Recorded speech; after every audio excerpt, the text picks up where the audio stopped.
to another video from the Vickers MG Collection and Research Association. It's been a while since we've done one of these photo study videos. May, in fact, was the last time we put one out there, so hopefully these will still engage you and you'll still find them interesting.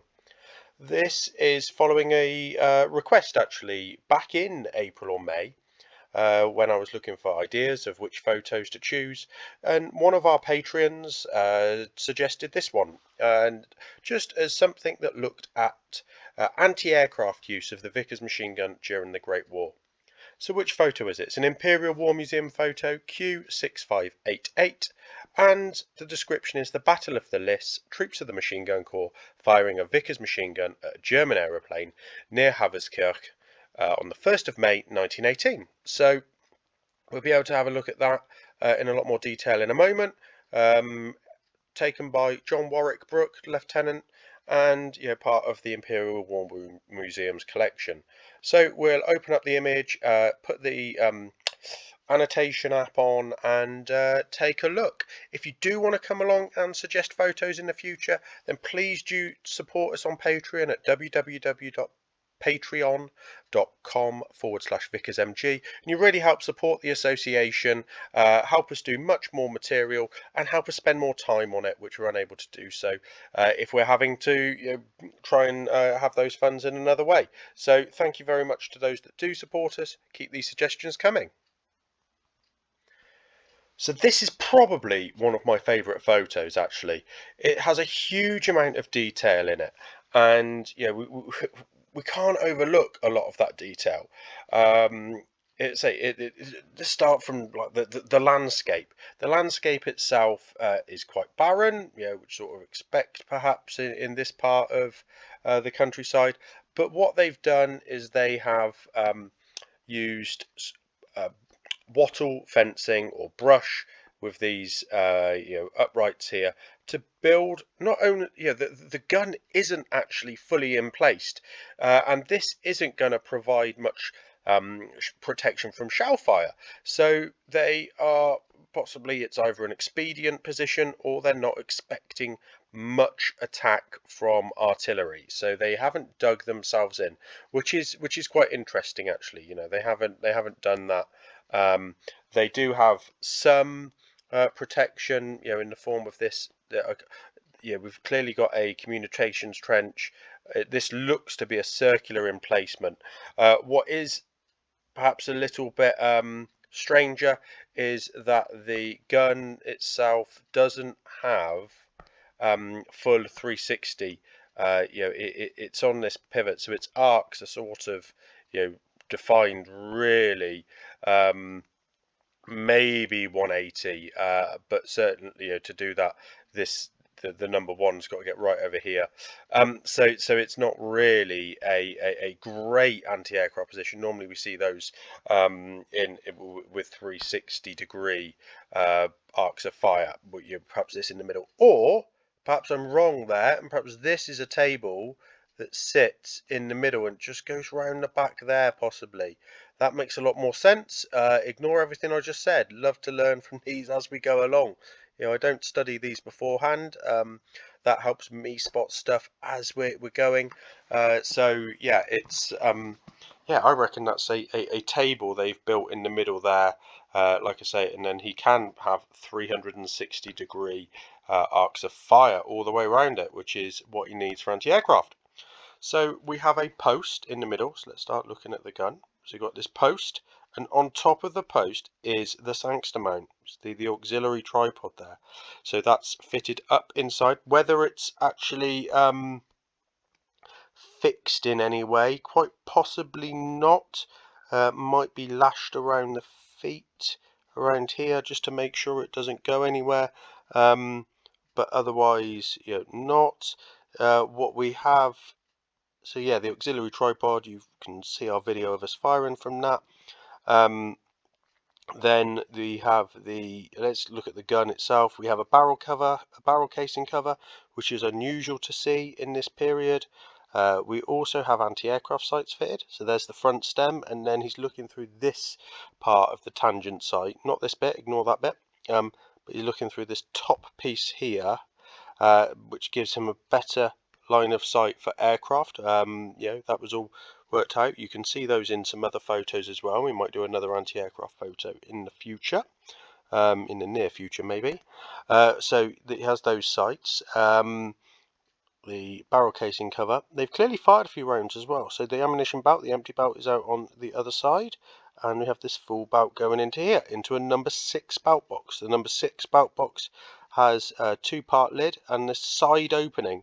So again, we've got a video on all the different ammunition belt boxes. Hopefully you've seen that.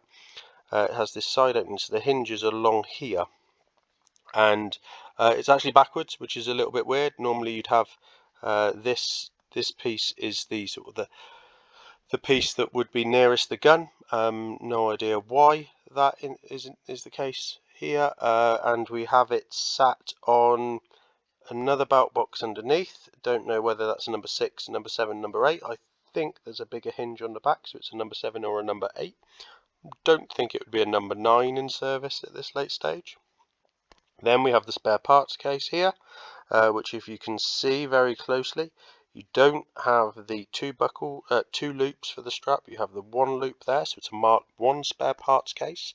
You can also see the flappy lid, if that makes sense. This is an unreinforced lid on that piece there, so it is just a plain Mark 1 spare parts case, not a Mark 1 star or anything like that. That's all sat on a wheel of some sort. Don't know what that is there. But yeah, obviously sat there just to increase the height of the boxes and minimize this distance between the feed block and the ammunition belt. That's where stoppages occur. We know that from our own experience of firing them. There is not a steam tube fitted, but what you can see just hanging down there on the left hand side is the boss protector. So that screws is a small piece of brass that screws over the top of the thread off of the barrel casing that sits there, and that screws on top just to protect that thread from any damage. So that's quite a neat little bit of equipment, and they're quite scarce. What else have we got to do with the gun? Nothing immediately, but we may well spot something as we go round. Both of the individuals here are fitted with rifle equipment on their 1914 pattern leather equipment. So they have the number 1 here on the gun has the entrenching tool head cover as well.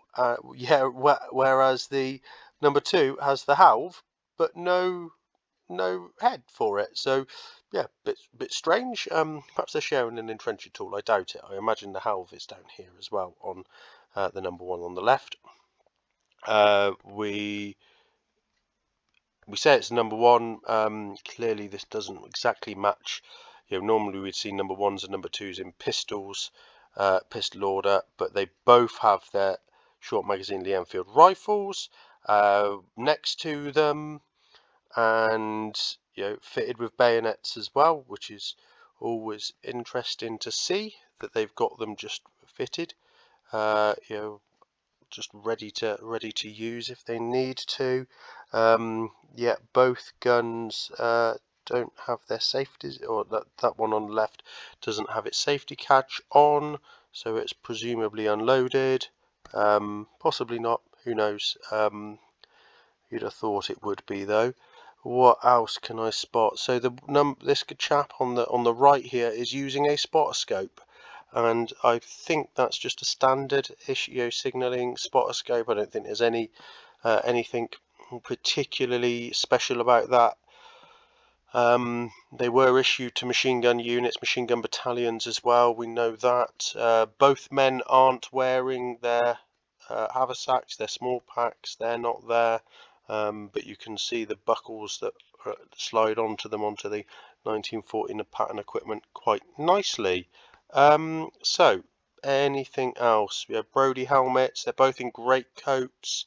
So I say Brody, Mark 1 steel helmets.